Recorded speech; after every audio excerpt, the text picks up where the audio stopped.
하나님 말씀은 요한복음 16장 7절에서 11절 말씀까지 보도록 하겠습니다. 요한복음 16장 7절부터 11절 말씀입니다.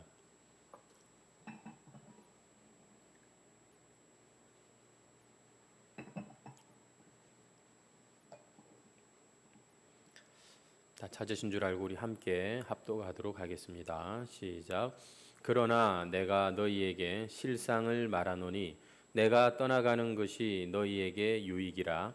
내가 떠나가지 아니하면 보혜사가 너희에게로 오시지 아니할 것이요 가면 내가 그를 너희에게로 보내리니 그가 와서 죄에 대하여 의에 대하여 심판에 대하여 세상을 책망하시리라.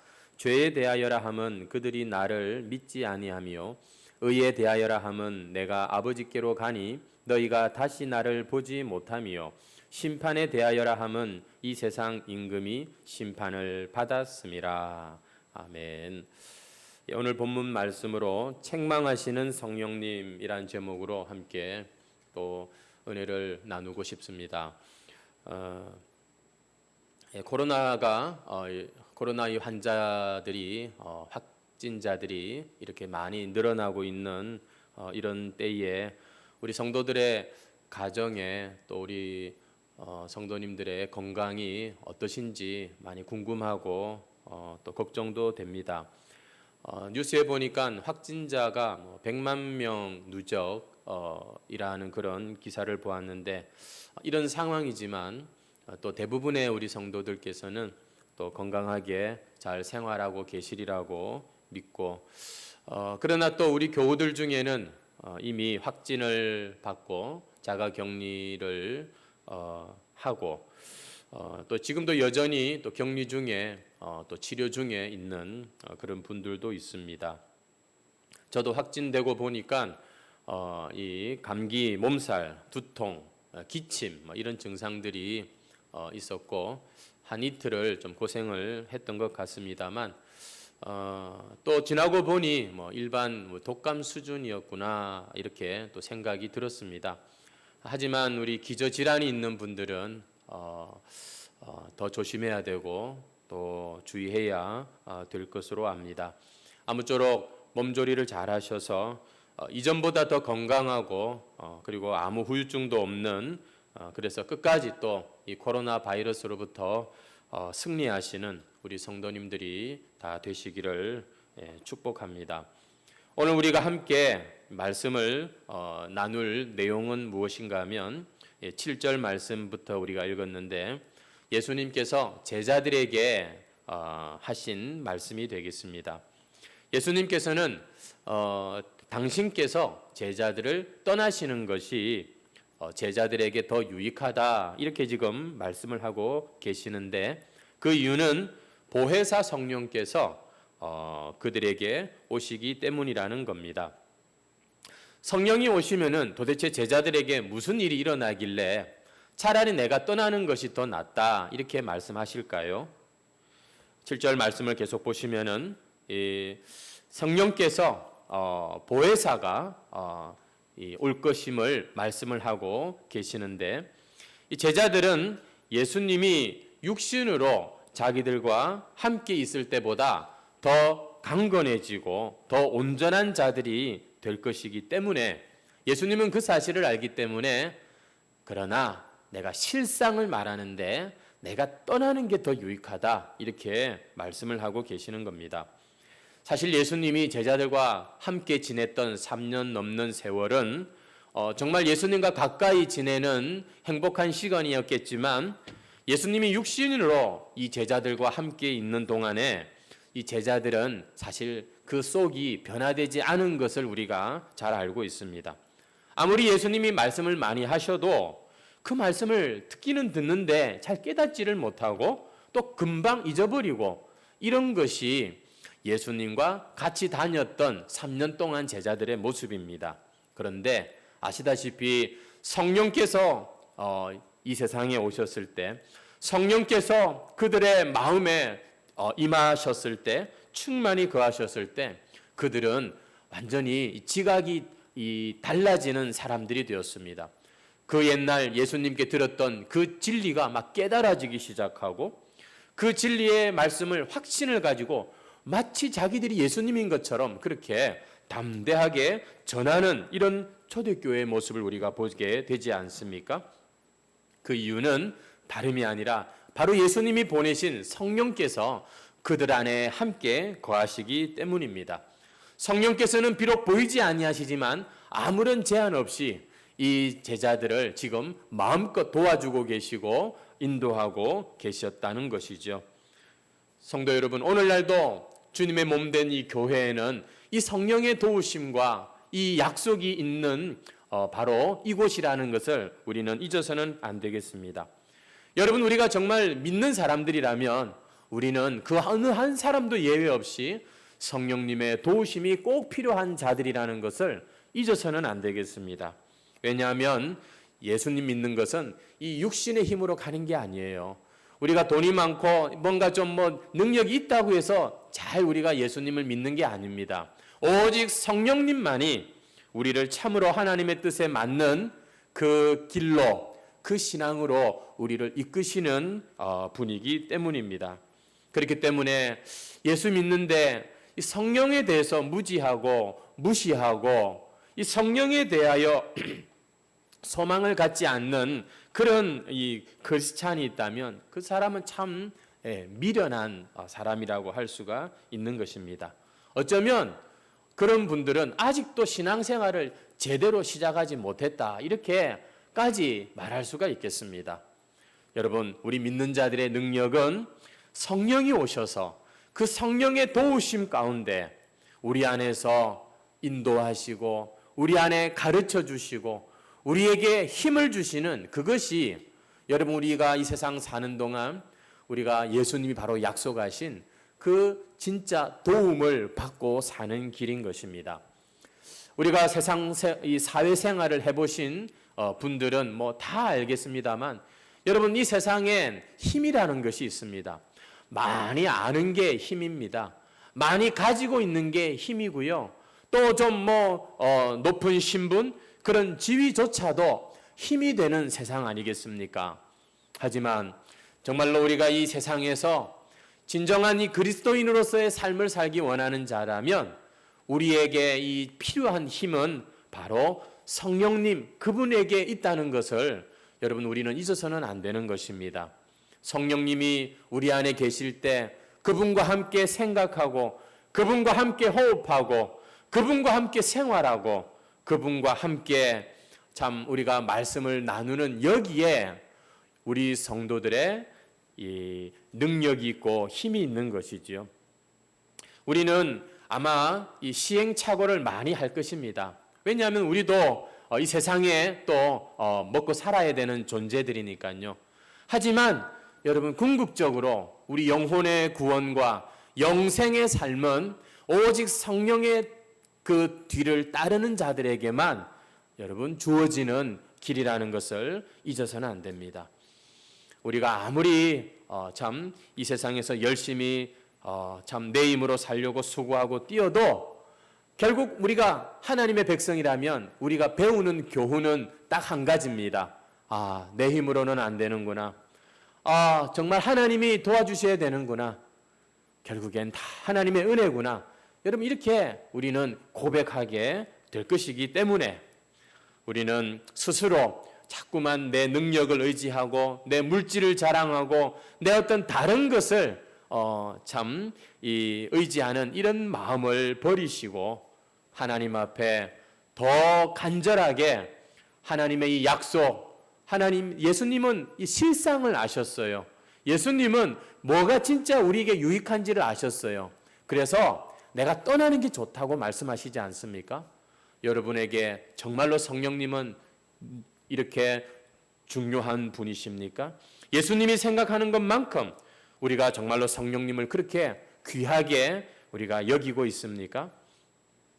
오늘 우리가 생각하려고 하는 말씀의 주제는 바로 이러한 것입니다.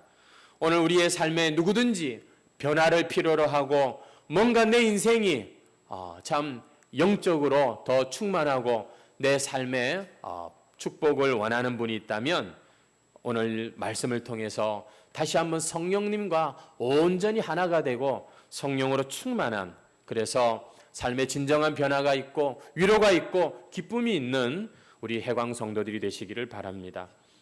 근데 성령께서 오셨을 때 성령께서 우리에게 그런 위로도 주시고 기쁨도 주시고 능력을 주시고 다 좋은데 8절 말씀을 보시면은 그런 것보다는 죄에 대하여, 의에 대하여, 심판에 대하여 책망하신다는 말씀을 하십니다. 성령께서 이 세상에 오실 때 어떤 일이 일어나냐고요? 책망하시는 일이 일어난다는 것입니다. 여러분, 이 책망한다는 말은요, 무슨 말이냐면 감히 거역하거나 대항할 수 없을 정도로 위험 있게 꾸짖으신다, 이런 뜻이 되겠습니다. 물론 그래도 마음이 완악하고 참 강팍한 사람들은 끝까지 거부하겠죠. 복음 앞에 거부할 것입니다. 성령께서 지금 증거하시는 그리스도를 거절할 것입니다. 부인할 것입니다. 하지만 그러나 이 성령의 이러한 역사 가운데 하나님의 백성들에게는 놀라운 일이 일어납니다. 그 책망이 그 마음의 찔림이 되고 그 책망 때문에 정신을 차리고 마음을 열고 복음 앞으로 돌아오고 말씀 앞으로 돌아오는 일들이 일어나게 된다는 것입니다. 성령은 어떻게 일하십니까? 책망하시며 우리 안에서 일하고 계시는 거예요. 여러분, 책망한다고 하는 이 말에 대해서 뭔가 좀 부정적인 느낌이 있는 분들이 있다면 오늘 이 말씀을 그냥 그대로 이렇게 받아들이시면 좋겠습니다. 난 좀 하나님이 막 웃음을 주시고 기쁨을 주시고 뭔가 즐거움을 주시면 좋겠는데 왜 기분 나쁘게 책망하실까? 이런 생각이 혹시 들지도 모르겠습니다만 여러분, 우리는 하나님 앞에 섰을 때 죄인입니다. 우리는 하나님 앞에서 먼저 우리의 실체를 깨닫고 그 은혜를 또 참 누리기 전에 우리는 이 하나님의 은혜가 임할 때 그것은 우리에게 당연히 책망으로 받아들여질 수밖에 없는 것이에요. 그래서 예수님께서는 성령이 이 세상에 오시면 책망하신다. 세 가지를 말씀하십니다. 죄에 대하여, 의에 대하여, 심판에 대하여. 여러분, 오늘 말씀을 잘 듣고 꼭 기억을 하시기 바랍니다. 많은 이단들이 또 성경을 조금 잘못 해석하시는 분들이 이 구절을 가지고 많이 오해를 하였기 때문입니다. 여러분, 이 성령께서 죄에 대하여 세상을 심판한다, 책망한다 이렇게 말씀하시는데 여기서 죄라고 하는 건 뭘까요? 여러분이 생각하는 가장 큰 죄는 뭡니까? 성경에서 말하는 가장 큰 죄는 바로 하나님과 그가 보내신 그 아들 예수 그리스도를 믿지 않는 것이 가장 큰 죄라고 말씀하고 있지요. 여러분, 한번 9절 말씀을 보겠습니다. 죄에 대하여라 함은 그들이 나를 믿지 아니함이다. 이 그들이 유대인들인데요, 예수님을 믿지 않는 이게 바로 죄라고 지금 예수님께서 말씀을 하고 계시는 것입니다. 하나님을 믿지 않는 것이 죄가 아니라 나를 믿지 않는 것이 죄다, 이렇게 말씀하십니다. 여러분, 예수님을 믿지 않는 것은 또 어떤 의미일까요? 그것은 하나님의 뜻을 거스르는 것이고 하나님의 이 주권을 거부하는 것이 바로 예수님을 거부하고 예수님을 믿지 않는 죄의 모습인 것입니다. 사실 이 당시 예수님을 십자가에 못 박아 죽였던 유대인들은 하나님 잘 믿기로 유명한 사람들이었습니다. 유대인들은 그 당시에 정말 하나님 앞에서 경건하게 살려고 애를 썼던 사람들이었어요. 하지만 하나님께서 그렇게 오랜 세월 동안 약속하신 그 아들이 이 땅에 오셨을 때 그들은 예수님을 알아보지도 못했고 그 예수님을 통하여서 하나님이 주시는 말씀에 그들은 거부하였습니다. 여러분, 이건 무슨 말인가 하면 하나님의 그들의 삶을 인도하시고 조종하시고 바꾸려고 하는 것을 거부했다는 말입니다. 하나님의 간섭을 거부했다는 말입니다. 하나님께서 원하시는 대로 가기를 거부했다는 말이 되는 거예요. 성도 여러분, 우리 믿는 사람들은 죄에 대한 이 이 규정을 성경적으로 해야 합니다. 죄라고 하는 것은 무슨 나쁜 짓을 저지르는 것을 성경이 죄라고 말하는 게 아닙니다. 그것은 내 삶에서 하나님을 거부하는 것입니다. 나의 생활 속에 하나님을 인정하지 않는 게 그게 죄악된, 죄인된 모습인 것이에요. 쉽게 말하면 내 마음대로 살려고 하는 게 죄입니다. 하나님 없이도 얼마든지 살 수 있을 것 같은 그 중심이 바로 죄인의 모습이라 이 말이에요. 그러나 참으로 다행스러운 것은 성령께서 이 세상에 오실 때 책망하시는 거예요. 죄에 대해서 책망하시는 거예요.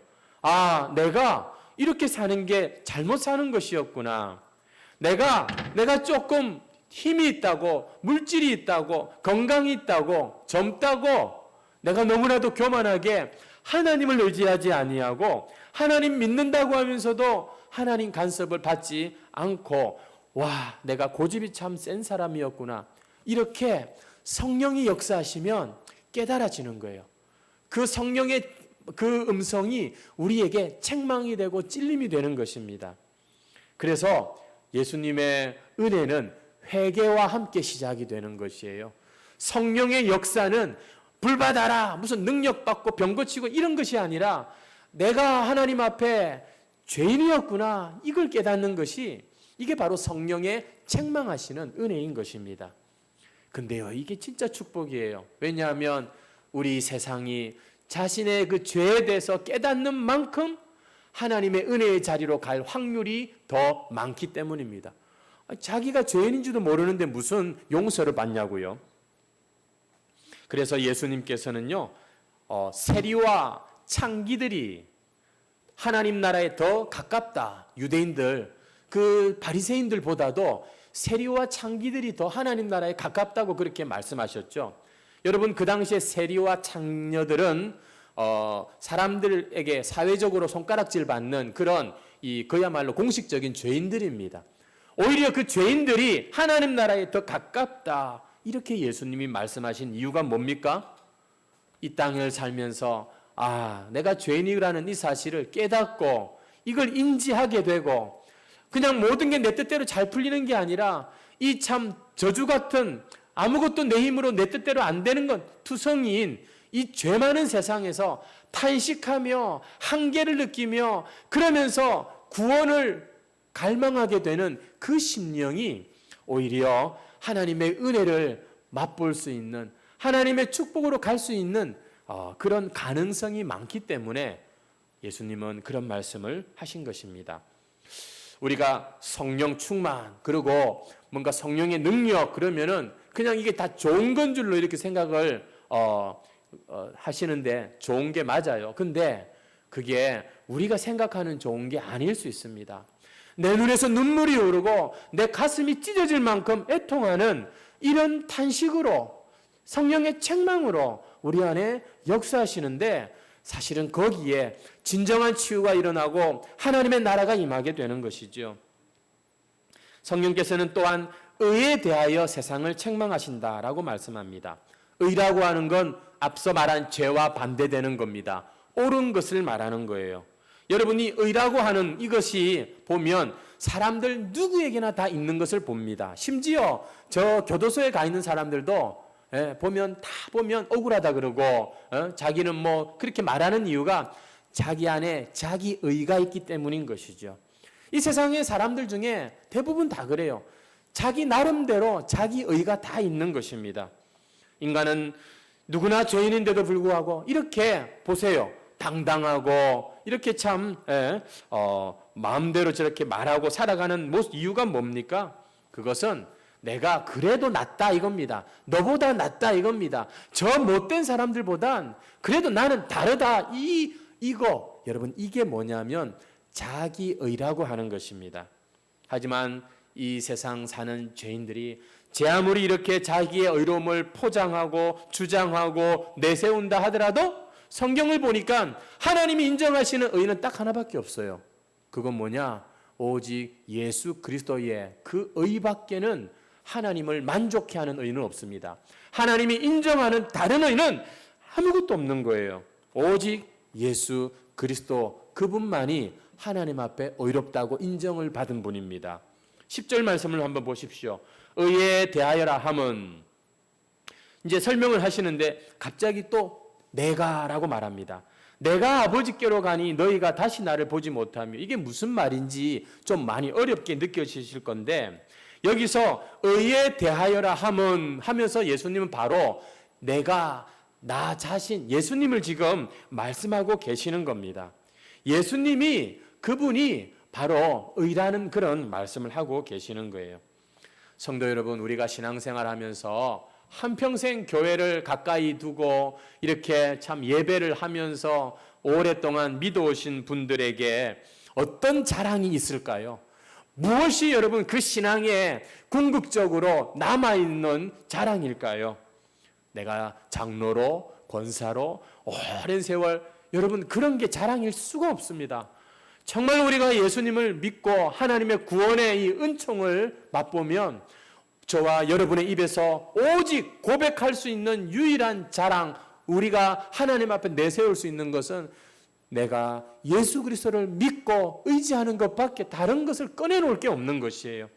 우리의 그 의라고 하는 것이 얼마나 냄새나고 누더기 옷과 같은 그런 것인지 우리는 인정할 수밖에 없는 것입니다. 이것이 바로 의에 대하여 책망하시는 성령의 능력이 역사인 것이에요. 성령께서 역사하시는 사람들의 마음엔 이런 생각이 들어온다니까요. 아휴, 내가 진짜 도토리 키재기라고 하잖아요. 50보 100보라고 하잖아요. 정말 우리 이 사람과 사람 간에 이걸 비교하면서 하나님 앞에 내가 얼마나 미련하고 무지했는지 우리는 감히 우리의 의를 내놓을 수가 없는 겁니다. 오직 예수 그리스도 그분께 우리가 참 붙들 것밖에는 없는 것이죠. 오늘 우리의 신앙생활에 예수 그리스도 그분이 더 간절해지고 계십니까? 예수 그리스도 정말 내가 이분 없이는 내가 이제는 아무것도 못하겠다. 이렇게 점점 여러분은 약해지고 예수님은 강해지고 계십니까? 정말로 점점 나는 죽고 예수가 살아나고 있습니까? 아니면 예수는 예수고 또 나는 점점 이렇게 여전히 세상에서 고개를 쳐들고 어떻게 해서든 힘을 잃지 않으려고 그렇게 버티고 계시는 중이십니까? 우리의 그 의는 바리새인들의 그 의와 사실 솔직히 인간적으로 비교하면요, 비교가 안 됩니다. 하지만 그 바리새인들의 의도 하나님을 만족시키지 못했다는 사실, 결론적으로 우리는 알고 있잖아요. 여러분 다시 한번 이 성령의 은혜를 사모하십시오. 성령님, 참으로 내 안에 이 걸레와 같은 내 의를 여전히 붙들고 있는 이 죄인을 용서해 주시고 예수 그리스도 그 주님의 의를 힘입게 해달라고, 이것을 가리켜 칭의라고 합니다. 우리는 의로워져서 천국 가는 게 아니라 예수님의 의로 말미암아 그렇게 의롭게 칭함을 받은 의로워진 존재이기 때문에 우리에게 구원이 있는 것이죠. 세 번째로 성령께서는 심판에 대하여 세상을 책망하신다 이렇게 말씀합니다. 이 말은 이 세상을 지배해오던 이 세상의 신이 이미 심판을 받았다는 그런 말씀이에요. 한번 11절 보시겠습니까? 심판에 대하여라 함은 이 세상 임금이 심판을 받았음이라. 여러분, 이 세상을 역사하던 악한 이 영이 있습니다. 공중 권세 잡은 자가 있습니다. 본문에는 이 세상 임금이라고 말하고 있는데 마귀를 말합니다. 아담의 범죄 이후에 이 세상이 그렇게 악한 이 권세자에게 넘어가 버렸습니다. 하지만 예수님께서 이 땅에 오셨을 때 마귀는 예수님의 그 십자가의 그 온전하신 순종으로 말미암아 머리가 상하여지는 아주 결정적인 그런 패배를 당하게 되었습니다. 심판을 그때 받은 것이에요.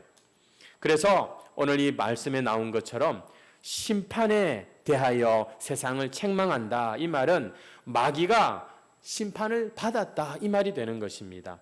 그는 이제 하나님의 은혜 안에 있는 자에게는 아무 힘을 쓸 수 없는 그런 패배자가 된 것이에요.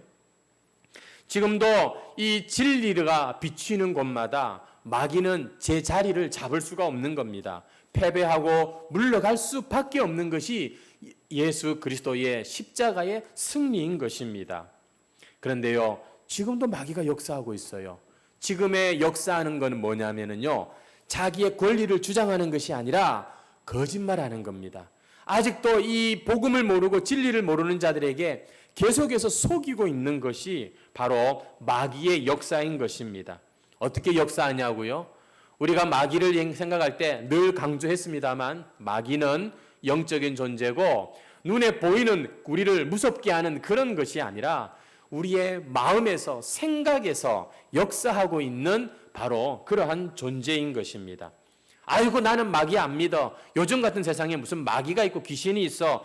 이렇게 말하는 사람도 이 세상의 가치관을 쫓아서 살아가고 있다면 그 사람도 마귀의 지배 아래 있다, 이렇게 우리가 볼 수 있는 겁니다.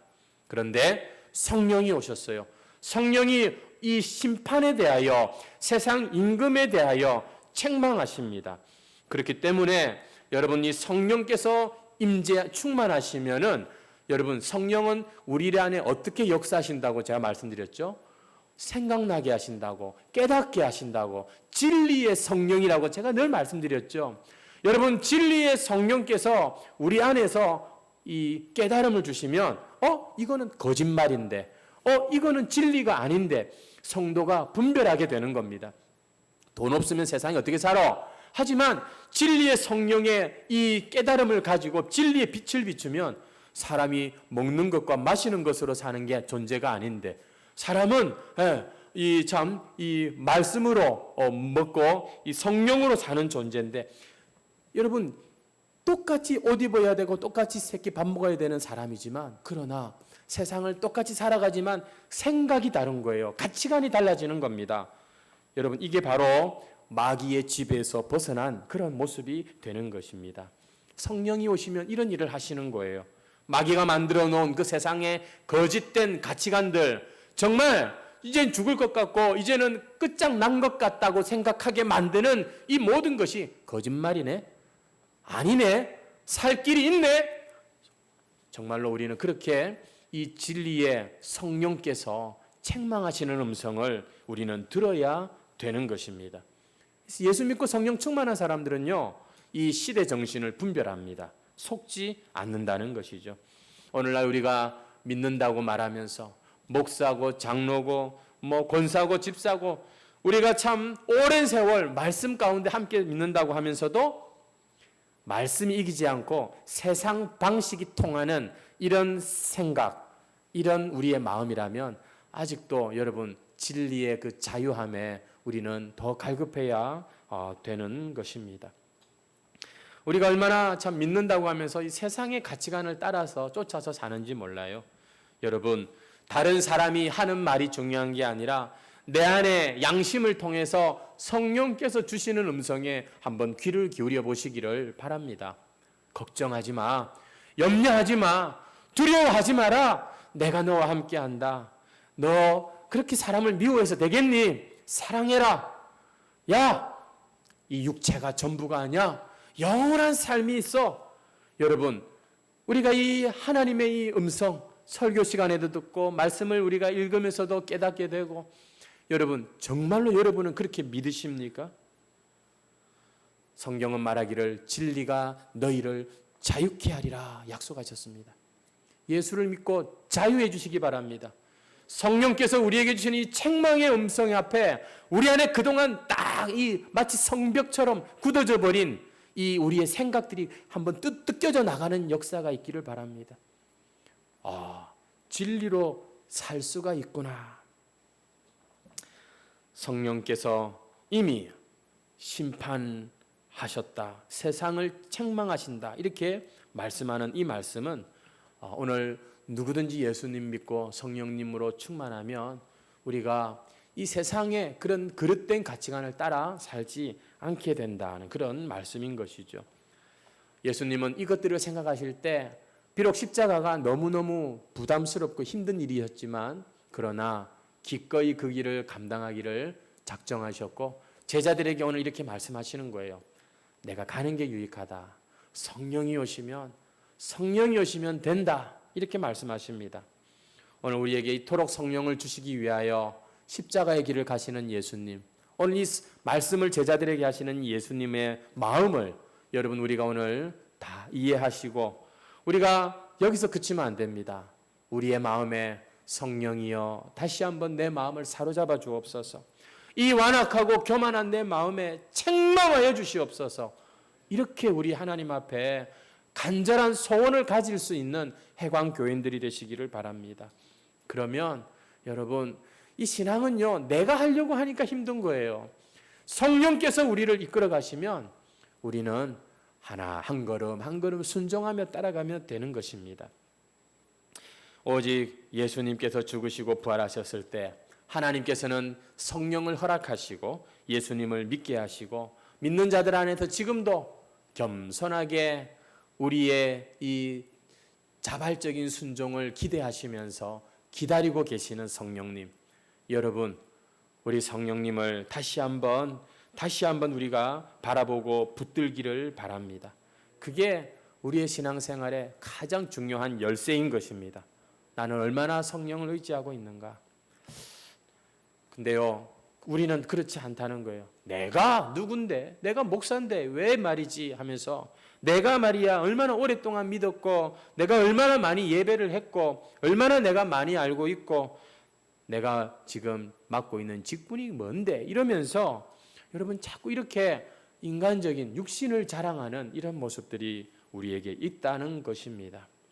하지만 오늘도 신실하신 하나님은 오늘도 말씀을 통해서 우리에게 다시 한번 약속해 주십니다. 내가 너희를 새롭게 할 것이고, 내가 너희들에게 이미 허락한 성령을 더 충만하게 할 것이다. 성령의 새 일을 일으킬 것이다. 이렇게 우리 교회에 말씀하시는 줄 믿습니다. 아무쪼록 여전히 우리 안에 올라오는 이 못난 우리의 기질과 이 정욕을 쫓아 살아가는 삶은, 우리 다시 한번 오늘 주일날 여러분 하나님 앞에 우리 회개하시고 다 내려놓으시고, 성령이여 내 생각을 사로잡아 주시고 내 실체를 보게 하시고 나의 영원한 의가 되시는 예수님을 더 잘 붙들고 살게 해 주시옵소서. 내가 다짐합니다. 내가 믿습니다. 여러분, 우리께서 우리에게 주신 인간의 이 자유의지는 이럴 때 쓰라고 우리에게 주신 겁니다. 여러분의 이 의지를 한번 사용하십시오. 오늘 이 주일날 다시 한번 주님, 제가 순종하겠습니다. 성령님 말씀해 주옵소서. 우리는 자신에게 정직해야 하는 것입니다. 우리는요, 한순간에 천사 같은 사람이 하루아침에 마귀가 될 수도 있는, 여러분 우리에겐 너무너무 그 근거가 너무 약한 것입니다. 그래서 우리는 일단 정직할 필요가 있는 거예요. 스스로 자기를 속이지 마세요. 다른 사람들도 안 속습니다. 우리는 하나님 앞에 정직해야 합니다. 주여, 내가 죄인이로소이다.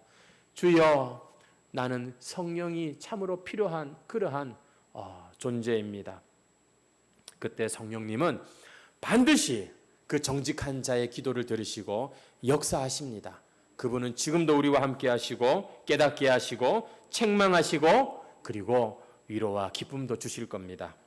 남은 인생, 여러분의 인생이 아니라 성령님의 이끄시는 그런 인생이 되시기를 주의 이름으로 축원합니다. 찬송가 195장